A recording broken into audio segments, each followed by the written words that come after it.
দেখেন, অনেকে প্রশ্ন করেন যে লেবার গভর্নমেন্টের হোম সেক্রেটারি যে ঘোষণা দিয়েছেন পার্লামেন্টে, ওইটা কবে থেকে কার্যকর হবে বা কারা এর আওতায় আসবেন।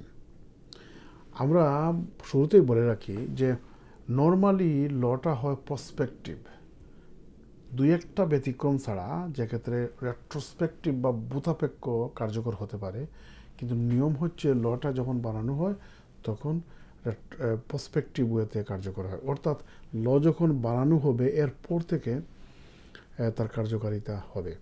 তার মানে হচ্ছে অ্যাসাইলাম বা ইমিগ্রেশন সম্পর্কে যে ঘোষণা দেওয়া হয়েছে এখন পর্যন্ত কিন্তু আইন করা হয় নাই, সুতরাং বিভ্রান্ত হবেন না। তারা গত কয়েক সপ্তাহ আগে পার্টির কনফারেন্সে হোম সেক্রেটারি ঘোষণা দিয়েছিলেন, গত কয়েকদিন আগে পার্লামেন্টে স্টেটমেন্ট দিয়েছেন বেশ লম্বা।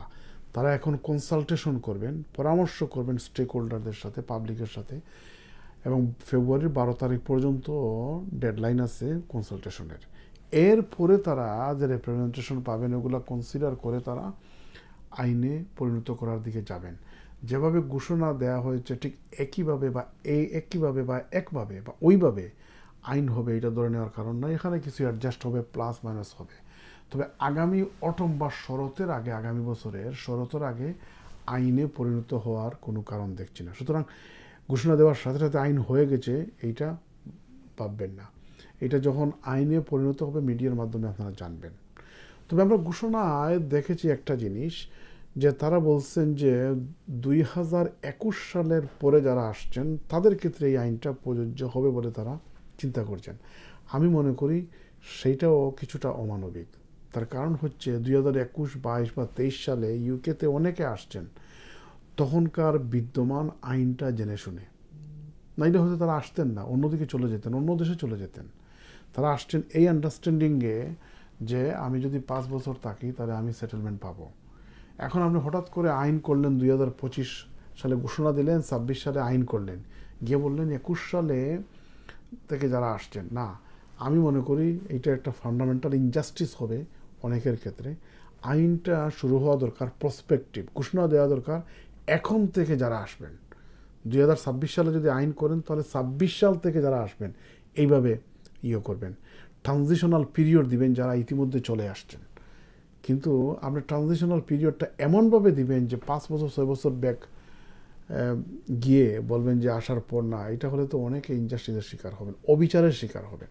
যারা হয়তো অস্ট্রেলিয়া, আমেরিকা, ইউরোপের অন্য দেশে অথবা নিউজিল্যান্ডে যেতে পারতেন, তারা স্কিল ওয়ার্কার, তারা যেতে পারতো, কিন্তু ইউকেতে ওই সিস্টেমটা বিদ্যমান ছিল বলে তারা হয়তো অ্যাট্রাকটিভ হয়েছে। এখন আপনি 2026 সালে এসে বললেন না, যারা 21 সাল থেকে আসছেন না, you can't go like this, এবং এভাবে গেলে ইনজাস্টিসের শিকার হবেন। এবং বিশ্বাস করেন এভাবে যদি যায় তাহলে এটা কোর্টে বা আদালতে চ্যালেঞ্জ হতে পারে। কিন্তু আমরা চাই আইন করতে পারেন পার্লামেন্টে, কিন্তু আইনটা হবে প্রসপেক্টিভ। যখন ঘোষণা করবেন, যখন আইন করবেন, তখন থেকে এটা কার্যকর হবে। এর আগ পর্যন্ত যারা আসছেন প্রিভিয়াস আইন বা প্রভিশনের মাধ্যমে তাদেরকে লিউয়ে দিতে হবে, এবং তাদেরকে তাদের লেজিটিমেট এক্সপেকটেশন যেটা ওইটা তাদেরকে পেতে দিতে হবে।